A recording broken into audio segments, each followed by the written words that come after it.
누구나 나이가 들면서 골밀도가 조금씩 감소합니다. 심하면 골다공증이 와서 뼈가 약해지고 쉽게 부러지기도 합니다. 그런데 뼈가 약해지는 것은 노화로 인해서만 생기는 건 아닙니다. 누구든지 이걸 하지 않으면 뼈에 구멍이 숭숭 생기는데요. 젊은 사람도 예외가 없습니다. 어떤 구독자님께서 명품 정보라고 해주셨는데요. 한 번만 들어두시면 평생 도움되는 명품 정보. 잘 알아두시고 주변 분들께도 많이 알려주시기 바랍니다. 여러분의 발 건강을 책임질 명의를 모시겠습니다. 정형외과 김범수 교수님 함께하겠습니다.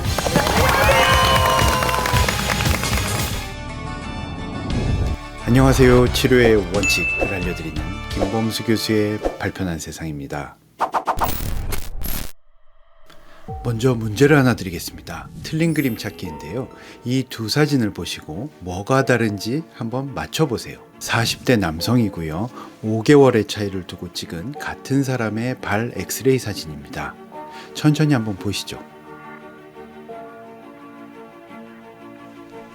그냥 딱 봐도 느낌이 좀 다르죠? 이쪽 건 뼈가 하얗고 뼛속이 곱고 꽉 차 있는 느낌인데 이쪽 건 마치 무에 바람이 든 것처럼 좀 푸석푸석해 보이죠? 뭔가 거뭇거뭇하고 자세히 보시면 마치 좀 먹은 것처럼 구멍이 숭숭 뚫려 있는데요. 이게 바로 골밀도가 감소해서 이렇게 보이는 겁니다. 아니 40대 남성이 불과 몇 달 사이에 이렇게 됐다고? 아니 골다공증은 보통 폐경 후 여성한테 서서히 생기는 거 아니야? 맞습니다. 일반적인 골다공증은 나이가 들면서 서서히 생기는 게 맞는데요. 이분이 이렇게 된 건 바로 발을 너무 딛지 않아서입니다. 이게 무슨 소리야? 안 쓰면 약해진다는 말 들어보셨죠? 근육도 자주 사용하면 튼튼해지지만 팔다리에 기부스를 하고 한두 달 정도 있다가 풀러보면 근육이 위축되어 팔다리가 홀쭉해집니다. 뼈도 마찬가지예요. 다리와 발은 체중을 딛고 매일매일 걷도록 만들어진 건데 갑자기 몇 달 동안 딛지 않으면 뼈도 약해집니다.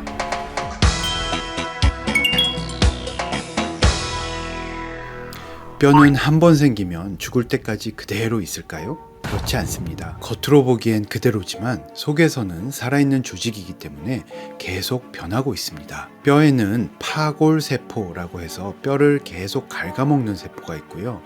조골세포 또는 고라세포라고 해서 새로운 뼈를 계속 만들어내는 세포가 있습니다. 뼈를 갉아먹는 세포가 오래된 뼈를 갉아먹으면서 지나가면 새로운 뼈를 만들어내는 세포가 뒤따라가면서 새로운 뼈를 계속 만들어냅니다. 그렇게 해서 오래된 뼈는 없어지고 새로운 뼈로 대체가 되면서 우리 몸의 뼈는 항상 신선하고 튼튼하게 유지되는 겁니다. 그런데 이 두 종류의 세포들은 성격이 조금 다릅니다. 뼈를 갉아먹는 파골세포는 아주 부지런해서 항상 열심히 일을 합니다.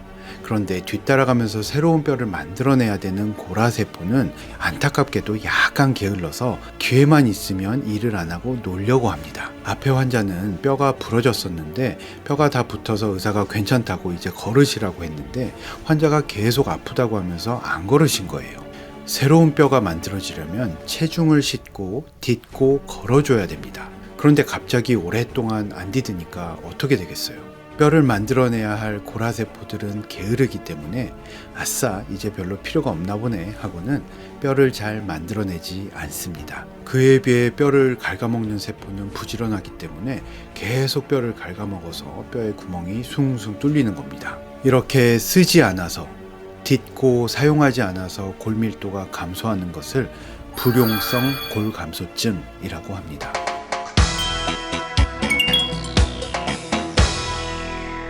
불용성 골감소증이 오면 이것 때문에 더 아픕니다. 뼈가 약해지기 때문에 통증이 오거나 약해진 뼈 속에 미세하게 금이 갈 수도 있습니다. 그러면 보통 아프니까 잘 안 딛게 되고 안 딛으면 뼈는 더 약해지고 이렇게 악순환을 하기 때문에 점점 더 심해집니다. 이분은 50대 여성분인데 발 뒤꿈치뼈 골절로 수술을 받고 3개월 만에 이렇게 됐습니다. 다친 건 발 뒤꿈치 뼈인데 다치지 않은 발의 나머지 뼈들도 다 약해져서 푸석푸석해 보이죠. 이러면 어떻게 해야 될까요? 네, 딛지 않아서 생기는 거기 때문에 다시 열심히 딛어주면 됩니다. 이 환자분은 제가 아프면 진통제를 먹고서라도 이를 악물고서라도 열심히 디드라고 말씀드렸고, 그 후로 한 9개월 정도 뒤에 어느 정도 튼튼하게 회복되었습니다. 좋아질 수 있는 거니까 다행이기는 한데, 불용성 골감소증은 이렇게 한번 생기면 회복하는데 오래 걸리기 때문에 예방하는 게 훨씬 좋습니다. 예방은 이렇게 되기 전에 미리미리 열심히 딛는 겁니다.